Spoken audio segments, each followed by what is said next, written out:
Great morning में dear friends.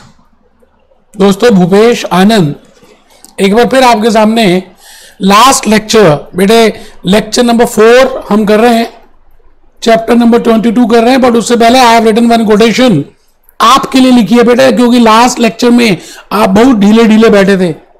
मैंने लिखा है no defeat is final until you stop trying. आप हारे हैं ही नहीं और आप हार भी नहीं सकते जब तक आप अंदर से हारे ना हो, या जब तक आपने कोशिश करना नहीं छोड़ा। बेटे आप हार कैसे सकते हो? तो आपको अभी पूरा F1 फर्स्ट अटेम्प्ट में क्लियर करके दिखाना है। बेटे मजा तब है। तो आइए इन्हीं बातों के साथ आज इस चैप्टर का हम श्री आत्म पूरा कंक्लूजन कर दें। Chapter 22, learning and training at work. We have seen in last 3 lectures that what is the meaning of a learning, why learning is important, what are the benefits of learning, what are the theories of learning process, what Kolb says, when Honey says, and all that blah blah blah blah blah different learning styles and all that सब discuss किया बेटे। आज का ये जो lecture है ना बेटे, कुछ थोड़ा सा ऊपर है। थोड़ा सा आज हम ऊंचाइयों की बात करेंगे, गहराइयों की बात करेंगे और कुछ नए कंसेप्ट्स को समझने की कोशिश करेंगे which are very important for MCQs. तो बेटे आज के इस चैप्टर में मैं ये 3 लर्निंग आउटकम्स तीनों कंप्लीट कर दूंगा। लर्निंग ऑब्जेक्टिव मैं आज कंप्लीट करूंगा। I will tell you what is the difference between education, क्या होती है। महाभारत में जब पांडव और कौरव गुरु द्रोणाचार्य से पढ़ने गए तो बेटे उसको एजुकेशन कहेंगे, उसको ट्रेनिंग कहेंगे या उसको डेवलपमेंट कहेंगे। आज आप जो एसीसी की कोचिंग ले रहे हो, whether this is education, whether this is training और वेदर दिस इज डेवलपमेंट, क्या है। So we will discuss the difference between these 3 और फिर हम आगे लेके चलेंगे ट्रेनिंग एंड डेवलपमेंट के प्रोसेस को। क्या स्टेप्स होते हैं अगर एक ऑर्गेनाइजेशन को ट्रेनिंग एंड डेवलपमेंट अपनी कंपनी में लगानी है और has to start with new training programmes, then what are the steps for that. और लास्ट में who are responsible, management role क्या है in training and learning of their employees. बस बेटे आज रोकना नहीं है क्योंकि लास्ट लेक्चर बहुत छोटा सा था। आज मुझे कंप्लीट करने देना और आप मेरी बात को ध्यान से सुनना और मुझे बार बार ये ना कहना पड़े कि लिख लो सीधे होके बैठो। अब तो चैप्टर, अब तो सिलेबस, अब तो क्या सब्जेक्ट ही खत्म होने वाला बेटा है। अब तो और 3 चैप्टर की बात रह गई। We will be completing this whole subject. We are concluding to it today, chapter number 22, and then we have to just see chapter 23, chapter 24, and chapter 25. All are very blue chip, very small chapters. So you have to be attentive. So please write down. Please open your registers. और बेटा लिखना है, first point लिखना है training. कागज कलम दवात ला, लिख दूं मैं अपना नाम तेरे नाम। Training training training training, education education education education, training training and development. बेटे मैंने पहले एजुकेशन बोला, लिखा भी एजुकेशन, फिर मैंने कहा जब आप बड़े हो जाएंगे तो आप उसको ट्रेनिंग बोलेंगे और जब और बड़े हो जाएंगे तो आप उसको डेवलपमेंट बोलेंगे। बेटे but there is a difference between these 3। आज हम डिस्कस करेंगे। आप जब बहुत छोटे थे, आप जब स्कूल में जाते थे, या जब पांडव गुरु द्रोणाचार्य के यहां पढ़ने जाते थे, या भगवान राम गुरुकुल जाते थे। बेटे पहले जमाने के बच्चे गुरुकुल जाया करते थे और वहां गुरुकुल में तक्षशिला सबसे पहला गुरुकुल माना गया। And they give the education, वहां पे गुरुज होते थे। तो वहां पर अलग अलग तरह की, सब तरह की अलग अलग विषयों पे, योगा की, मेडिटेशन की, बाकी सब विषयों के ऊपर, गणित की, धनुर्विद्या, सब कुछ, all education is being given, सब कुछ दिया जाता था। जैसे आप स्कूल में थे तो आपको English, mathematics, geography, history, economics, accounts, you are given with all education. सारी नॉलेज आपको दी गई, सारा स्किल दिया गया। ऐसा नहीं देखा गया कि आपका इंटरेस्ट क्या है, आपको वही सब्जेक्ट पढ़ाया जाए, नहीं, आपकी मोरल वैल्यूज पे बिल्ड करने पे ध्यान दिया गया। बेटे आज तभी तो आपको एसीसी करने के मन हुआ। So it means education is the basic thing which is being given to you for knowledge, for improving your skill and for your moral values. इसी तरह से if I use this education for a business organisation point of view, something when I say education, it means something which is being given, which is very structured way, which is theoretical way, which is given to you to increase your skill, to increase your ability and to improve your moral values. बेटे उसका नाम है education. तो पहले मैं चाहता हूं आप एजुकेशन के ऊपर छोटी सी बात लिख लें. दोज एक्टिविटीज लिखना है बेटे, लिखना है, ढीले मत बनना. दोज एक्टिविटीज विच एम जिनका objective aim at developing knowledge, skill, moral values, understanding. बेटा एक पर्सन ओरिएंटेड है education, it is not a group oriented. एक पर्सन के लिए जीवन में क्या सिद्धांत होने चाहिए, क्या एम्प्लॉइज को पता होना चाहिए बेटे, क्या एथिकल वैल्यूज होनी चाहिए, क्या मोरल वैल्यूज होनी चाहिए, क्या बेसिक नीड्स पता होनी चाहिए, क्या बेसिक स्किल्स आनी चाहिए बेटे, दैट इज एजुकेशन. तो आप लिख रहे हैं बेटा, those activities which are developing this of all aspects of life, that is named as education. तो मैं आ गया जी सेकंड पॉइंट में, training. It is a planned process. अब देखिए आपको मैं एक छोटा सा केस स्टडी दूंगा और with help of that case study you can easily understand कि मैं क्या कहना चाह रहा हूं. सपोजिंगली आपने एज ए अकाउंट्स का कोर्स किया और आपने अकाउंट्स 11th क्लास में सीखा, 12th क्लास में भी सीखा, अभी ACCA में F2 F3 में सीखेंगे, and after that you got a training in a big 4. तो जो आपने पहले 11th क्लास में अकाउंट सीखा, फिर 12th में सीखा, फिर ACCA F2 में, F3 में, F1 में, नॉलेज लेवल में, this is education. Because it is for ability to improve your skill, to improve your moral values. We have read ethics in this business organization. But बेटे कल आप big 4 में चले जाओगे, KPMG में काम करना शुरू कर दोगे एज एन अकाउंटेंट. अभी ACCA क्वालिफाइड नहीं हुए, अज्यूम करते हैं, या चलिए ACCA क्वालिफाइड भी हो गए, आपने 13 के 13 पेपर्स भूपेश आनंद के अटेंड किए, जल्दी पास हो गए और आप वहां पे एज ए अकाउंटेंट वर्क कर रहे हैं, आपको वहां पे जॉब मिल गई as a ACCA.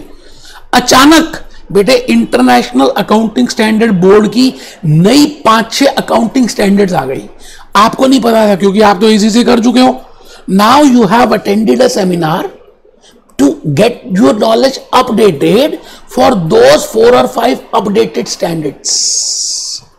So I will say जो आप वो सेमिनार अटेंड कर रहे हो, आपकी जो करंट जॉब है, करंट जॉब किसमें, KPMG में एज एन अकाउंटेंट वर्क कर रहे हो आप, as a financial statements prepare कर रहे हो. So to improve the skill of that current job, to improve the performance of that current job, I will say something which you will do, that is not education, because it is for all aspects of life.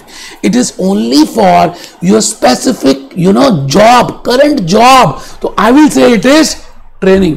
बेटा उसको हम कहेंगे training. तो training में लिखेंगे it is a planned process. Planned है, मुझे पता है, I want to do it because it is in my field, my job, my performance will increase, my incentive will increase, I will show the improved performance after doing this training. So it is a planned process to modify skill, behavior, attitude. To modify skill, behavior, attitude.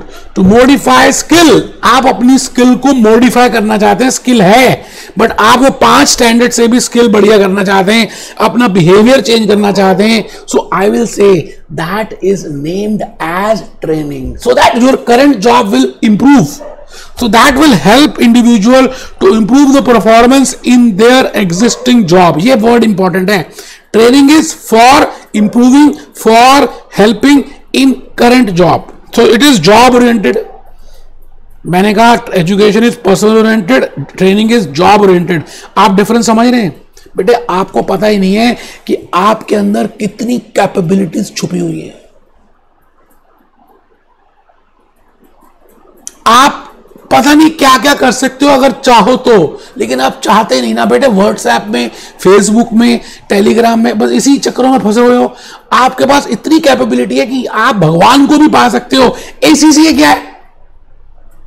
तो it means आप अगर अपने potential को, अपनी ability को देखो और उसको डेवलप करने के लिए कॉन्शियस माइंड, सब कॉन्शियस माइंड का इस्तेमाल करो, तो बेटे you can do wonders in your life.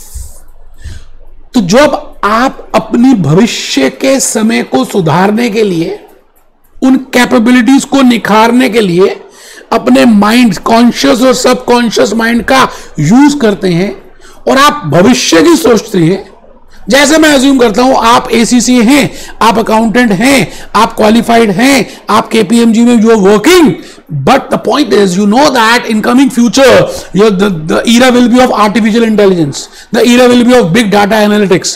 Now that is not in your current job, you know, but you want to learn it so that after down the line 5 years, down the line 8 years, you should know, you know, and you can use this in your accounts or in auditing work.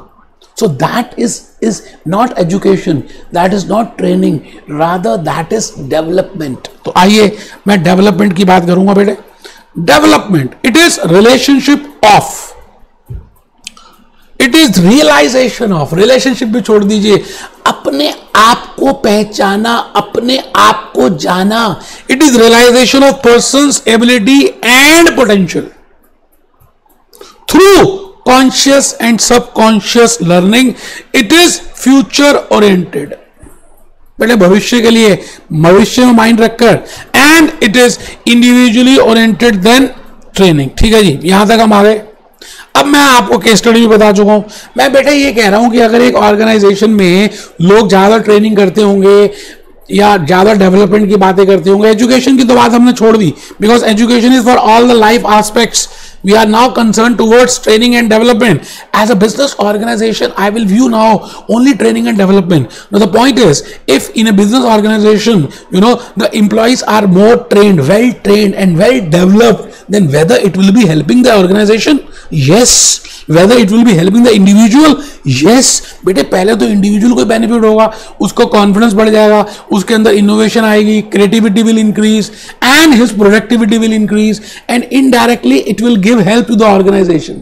बेटे mistakes कम होंगी, creativity बढ़ेगी, quality बढ़ेगी, customer satisfaction increase होगा. जो आपको मैंने पहले बताया वो सभी कुछ यहां पर भी होगा. तो आप जल्दी से अपना रजिस्टर ओपन है यही. तो बेटे नेक्स्ट पॉइंट आपने लिखना है, second point, benefits of training and development. बेटे जैसे मैंने पेज में, I have divided the page into 2 parts. Please you have to divide, you have to write, don't try to be over smart. करना है तो करना है, चाहे मर जाओ फिर भी करना है. टू इंडिविजुअल, पहले इंडिविजुअल लिख लेते हैं. Increase in skill, increase in qualification, increase in confidence, increase in job satisfaction. जब आपको सब बातें पता होती है ना जॉब की, तो आपको सेटिस्फैक्शन मिलती है. और अगर कुछ नहीं पता तो आपको डर रहता है, डर लगता है. दिल हूं करे घबराए. लेकिन जब आपको पेपर में सब कुछ आता होता है तो बेटे आप उस समय जरा सा भी डरते नहीं है, इंजॉय करते हैं पेपर को देते हुए. पेपर के देते समय भी और बाद में भी, और रिजल्ट आने तक ही आपकी इंजॉयमेंट होती है. So similarly if you are trained और if you have developed, you know, this will be the benefits. Increase in skill, increase in qualification, increase in confidence and job satisfaction. And what will be the benefits to an organization? Increase in motivation of the employees, increase in productivity, increase in competence, increase in confidence, increase in quality, decrease in mistakes. तो मैंने decrease in mistakes, ठीक है जी, less labor turnover, more innovation. बेटे बड़ी basics ही है, घबराने की बात नहीं है. मैं आ गया जी आगे. सबसे इंपॉर्टेंट पॉइंट मैं इस समय learning and training at work का स्टार्ट कर रहा हूं. बेटा इफ एन ऑर्गेनाइजेशन, मैंने आपको वैसे लास्ट क्लास में भी थोड़ा सा बताया था,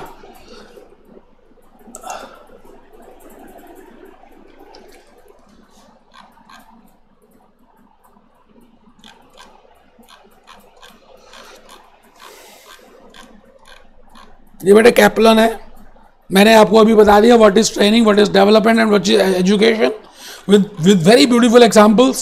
Then I have just told you what are the benefits of learning and training and development. We have left the education part. We will be only concerned with training and development, and I have told you the reason that why we have left that. Now the point is that what are the stages, the training and development process, what are the steps involved. तो मेरे को आज आपको यही बताना है कि अगर एक organization, if a business organization is thinking that whether a training और a development program should be launch in their organization for their employees और not, so what are the steps involved in that. क्या ऐसी बातें होंगी, जैसे आपको ACCA join करना था तो उससे पहले आपने क्या क्या स्टेप्स फॉलो किए बिफोर ज्वाइनिंग ACCA. पहली बात, क्या सच में ही आपको ACCA की रिक्वायरमेंट है, whether that is a hobby. आपको एनालिसिस किया गया कि आपका अकाउंट्स में ज़्यादा हॉबी है, ऑडिटिंग ज़्यादा हॉबी है, रिपोर्टिंग में ज़्यादा हॉबी है. Know which thing you are best with, analysis. And second step is आपका रजिस्ट्रेशन कराया गया, प्रोसेसेस बनाए गए. फिर थर्ड स्टेप आपने खुद किया, आपने क्लासेस देखी, स्टडी मटेरियल देखा, भूपेश आनंद की क्लासेस ली और लास्ट में परफॉर्मेंस हुई. जब आपने लेक्चर्स कर लिए तो आपके चेहरे में खुशी थी या निराशा थी? आपने अपनी बातों को रेफर किया अपने फ्रेंड्स को या नहीं? जब आप रेफर करेंगे इट मींस भूपेश आनंद के लेक्चर्स बेस्ट थे. तो बेटे ये the same steps we will follow here. When a business organization wants to go for training and development stages और the process, there are 4 steps involved in this. तो आज मैं भूपेश आनंद उन्हीं स्टेप्स को पहले करने जा रहा हूं, उसके बाद हम थोड़ा सा लिखेंगे भी और फिर बस बेटे आज का लेक्चर कंप्लीट हो जाएगा. आप थर्ड पॉइंट लिख रहे हैं बेटे, आप सो तो नहीं गए बेटे, लेट तो नहीं गए बेटे, बैठ के पढ़ रहे हैं ना? आओ मेरा बच्चा. Steps in training and development process. पहले तो 4 स्टेप्स हैं, आप इनको थोड़ा सा लॉजिकली समझना. आप you have to think it from the point of view of business organization, that a business organization wants to have a training and a development process, or wants to have a training in your company, in their own organization for the employees. So what are the steps involved in that? कि ऐसा होगा रात को सपना आएगा सुबह training शुरू कर देंगे? ऐसा नहीं होगा. Now it is a separate process. जैसे पाव भाजी बनाते हैं, जैसे दही भल्ले बनाते हैं, तो एक प्रोसेस अडॉप्ट करना पड़ता है आपको. तो सिमिलरली गाजर का हलवा प्रोसेस, मूंग की दाल का हलवा प्रोसेस, खट्टी चटनी process. Similarly for training and development process there are some stages, there are some steps. तो पहला स्टेप क्या है? Identification of training needs. क्या सच में जरूरत है नीड्स की, ट्रेनिंग की रिक्वायरमेंट है? कि आपको भूख लगी है? अब ये कैसे पता चलेगा कि भूख लगी है या नहीं लगी? और भूख लगी है तो कितनी लगी है? क्या आप मेन मेन्यू खाएंगे या स्नैक्स खा के पेट भर जाएगा? तो बेटे step number 1 is identification of training needs. पहला स्टेप लिख लें, बहुत अच्छा रहेगा. बेटे मैंने पहले नीड्स को एस्टिमेट करना है. अभी हम देखेंगे कि कैसे, how, what are the techniques, what are the methods, what are the ways, what are the things with help of which I can see, I can say, I can find out that whether my organization requires, my employees require training or not. That is my job. Step number 2, setting objectives for training. अगर requirement है तो बेटे objectives क्या है इस training के, हम क्या पाना चाहते हैं इस ACCA को करके, आप क्या पाना चाहते हैं? या if you want to specialize or if you want to give a training to your employees in regard to financial modeling, in regard to artificial intelligence, in regard to big data analytics, in regard to GST, so what is your objective behind this training? ये एक step number 2 है. Step number 3, बेटे जब आपने एक objective decide कर लिया, requirement है, ऑब्जेक्टिव देख लिया, थर्ड इज बेटे उस ट्रेनिंग के प्रोग्राम को रिव्यू करना है, डिजाइन करना है. Step number 3, programme design and delivery. Programme का डिजाइन किया जाएगा और उसकी डिलीवरी की जाएगी. अब बेटे डिलीवरी में क्या होगा? किसी ट्रेनर को बुलाएंगे, ऑडिटोरियम होना चाहिए, कहां पर होगा, ये सभी, all that is named as कितने आवर्स की होगी, कितने घंटे की होगी, स्नैक्स क्या होंगे, लंच कैसे होगा, क्या फैसिलिटीज होंगी, क्या होमवर्क देंगे, what are the questionnaires, what are the on the spot work, what are the activities. बेटे that will come under the head step number 3, programme design and delivery. Step number 4, evaluation and validation of training programs. अब बेटा trainer आया, training दे गया, क्या सच में कोई फायदा हुआ? आप जब मूवी देखने जाते हैं और आप पहली first movie, first day, first show आप गए देख रहे हैं, और आप जैसे ही बाहर आए, इंडिया टीवी वाले खड़े थे, वो आपके चेहरे से ही पता लगा लेंगे कि आपके चेहरे में उस मूवी को लेकर क्या लगा, कि पैसे खराब हुए या पैसे ठीक हुए। बेटे it is the evaluation of the training, that is step number 4, evaluation and validation of this programmes. तो मैं आ गया जी पहले स्टेप में। भूपेश आनंद, मैं चार्टर्ड अकाउंटेंट, मैं CFA, मैं ACCA, मैं कंपनी सेक्रेटरी, मैं कॉस्ट अकाउंटेंट, मैं लंदन और मैं अमेरिका। आज आपके सामने सबसे पहले ये बताने जा रहा हूं that what are the tools और what are the points, what are the activities, what are the techniques with help of which you can find out yes there is a need of training. So identification of training needs, बेटा formal training need analysis किया जाएगा, performance appraisal की जाएगी, जो हमारे employees हैं, जो trainees हैं, जो वर्कर्स हैं, वो काम कैसा कर रहे हैं, गलतियां कितनी कर रहे हैं। If the benchmark is that 10% mistakes can be there, whether they are doing more than that. तो वर्कर्स को क्लोजली चेक करना, उनका सेटिस्फेक्शन लेवल देखना, उनको कितनी सुपरविजन की रिक्वायरमेंट है उसको ढूंढना, बेटे that is named as performance analysis, और I will say it is training need analysis. क्या सच में जरूरत है ट्रेनिंग की? बिकॉज बेटा ट्रेनिंग कोई फ्री में थोड़ी होने वाली है, पैसे लगेंगे ऑर्गेनाइजेशन के, and then whether we will be getting that objective और not. So in first step, that is in identification of training needs, formal training, performance appraisal, observation. मैं ऑब्जर्व करूंगा कि इंप्लॉइज कितने खुश हैं, क्या वो काम कर रहे हैं, क्या टर्नओवर तो नहीं है, लेबर टर्नओवर तो नहीं है, क्या एब्सेंटिज्म तो नहीं है, whether they are doing good work, whether they are happy. All these things will tell me that whether there is the requirement of training और नॉट।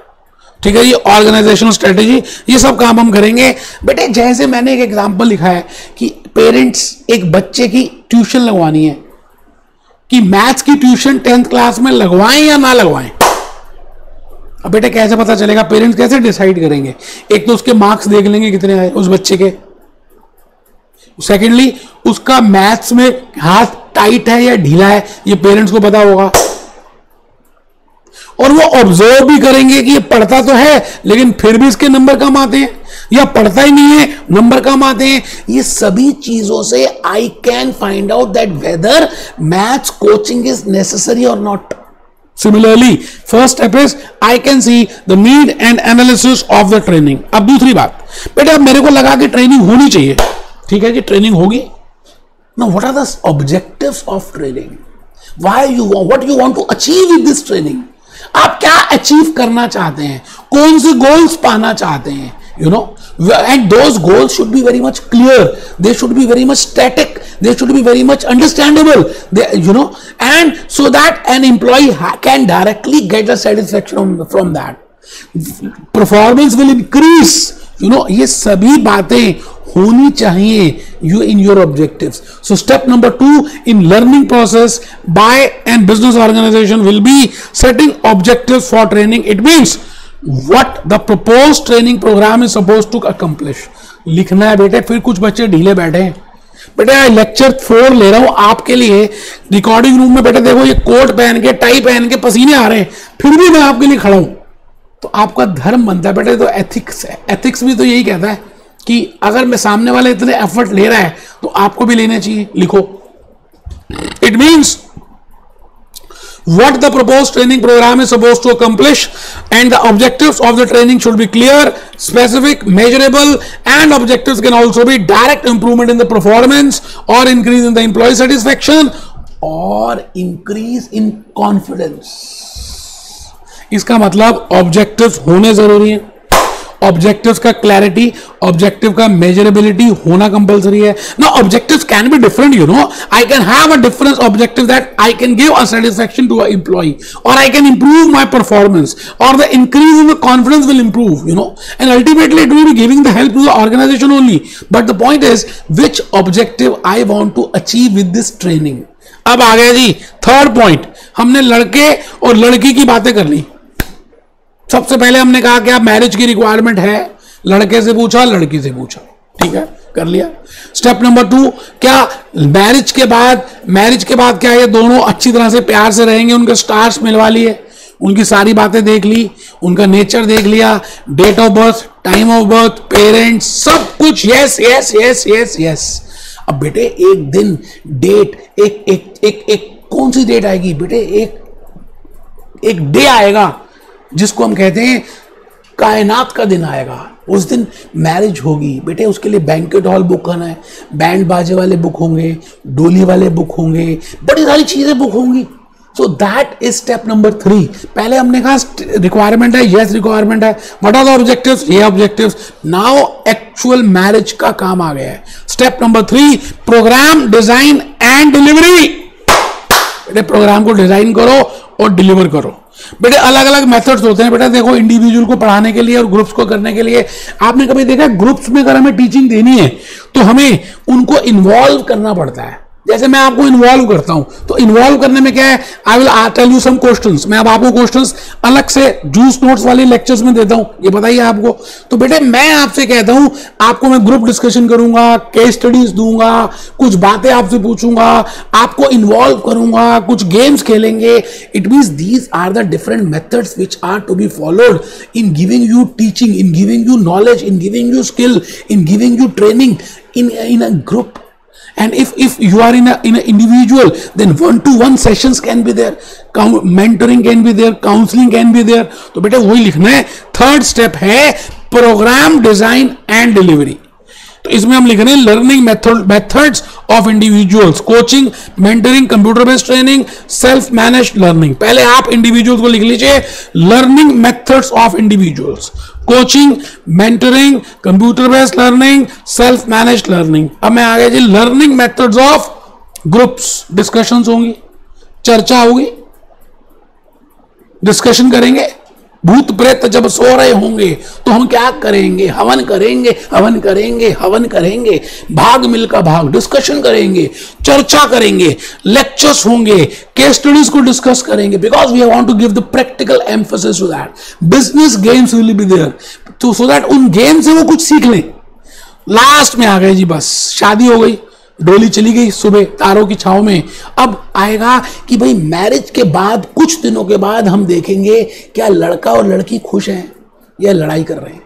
और after training and development we will find out what are the benefits और that has to be evaluated. तो बेटे evaluation and validation of training programs, जो हमने training दी उसकी valuation कर रहे हैं, उसका हम वैलिडेशन कर रहे हैं। तो लेवल्स ऑफ इवैल्यूएशन, रिएक्शन, बेटे हम रिएक्शन देख लेंगे ऑन द स्पॉट। चेहरे से पता चल जाता है कि कुछ मामला गड़बड़ है या सब ठीक है। कुछ चीजें छुपाए नहीं छुपती। जैसे आपने परफ्यूम लगाया हो या आप किसी से प्यार करते हो तो बेटे ये छुप ही नहीं सकता, पता चल जाता है। आपकी बातों से पता चल जाएगा, आपके आईज के एक्सप्रेशन से पता चल जाएगा। तो रिएक्शंस, फीडबैक क्वेश्चनर फिलअप कराएंगे। लर्निंग, अब उन्होंने जो सीखा उनसे टेस्ट ले लेंगे, उनकी ट्रेनिंग के बाद उन एम्प्लॉयज का इंटरव्यू लेंगे तो हमें आइडिया लग जाएगा कि भैया कुछ मामला ठीक है गलत है। Job behaviour, once they have got that training with the objective, then whether that their behavior is changing, whether their attitude is, there is a difference in that. If yes, then we have achieved the target. And last is ultimate value क्या है। ठीक है बेटे, मैंने भूपेश आनंद ने बस एक last point बताना है आज के लेक्चर नंबर 4 में। बेटे ये जो हम सब काम कर रहे हैं, लर्निंग की बातें करी, ट्रेनिंग की बातें की, लर्निंग बताया, लर्निंग स्टाइल्स बताए, फिर थ्योरीज बताई, फिर लर्निंग के प्रोसेस की स्टेजेस बताई, फिर कॉलअप की बात की, फिर हनी की बात की, उसके बाद फिर मैंने बेटे आज आपके सामने एजुकेशन, ट्रेनिंग, डेवलपमेंट की बातें की, बेनिफिट्स। ये सब किसकी ड्यूटी है बेटे? in big organizations we have a separate department named as Human Resource Development Department. That HRD department is responsible for all these things. और जो छोटी ऑर्गेनाइजेशंस होती हैं जहां पर HRD नहीं होता बेटे, वहां पे जो लाइन मैनेजर्स होते हैं, जो सुपरवाइजर्स होते हैं, because they are in the direct contact with the workers, उनको पता है कि वर्कर्स को कहां प्रॉब्लम आ रही है, कहां दिक्कत आ रही है, किस जगह गाइडेंस की जरूरत है। दे विल बेटर जज that whether training requirement is there और not. and they have a very important role. So we, in last point, we will be discussing who is responsible or what is the management role in training and development. तो आइए बेटे देखते हैं HR department, मैंने पहले left hand side में लिखा है ह्यूमन रिसोर्स डिपार्टमेंट का क्या रोल है.